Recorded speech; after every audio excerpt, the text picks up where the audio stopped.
The Occupational Safety and Health Administration, better known as OSHA, is proposing new emergency response standards nationwide. News Channel 2's Kirk Tupai explains why the new standards are being met with a great deal of opposition. OSHA hasn't made significant changes to their emergency response standards in over 40 years, but is now proposing major changes.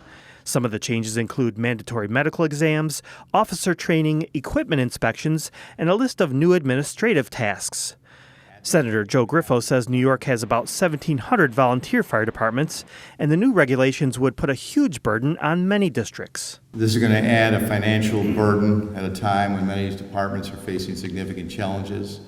It's going to create and hinder recruitment and retention efforts. It's going to add costs potentially to homeowners. And the new standards would require additional training. This could have an adverse effect on recruiting new members and keeping the current members. New York State Association of Fire Chiefs Director William Owen explained the volunteer firefighters' mindset. I can't afford to be away from my job for 2 weeks. If I get 2 weeks off a year, it's to go on vacation with my family, not to go to fire training someplace. Many of the new regulations come with a cost that smaller departments just couldn't afford. It would cripple them. They would lose members gradually and eventually probably not even be able to afford to operate. Assemblyman Ken Blankenbush talked about the financial impact closing departments would have on homeowners.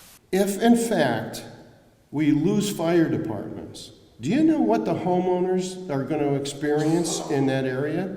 The premiums on their homeowners coverage is going to go up. Firefighters may be the most impacted, but they aren't the only ones who would be required to comply with the new regulations. EMTs, EMS, water rescue teams, law enforcement, they're not excluded from these standards.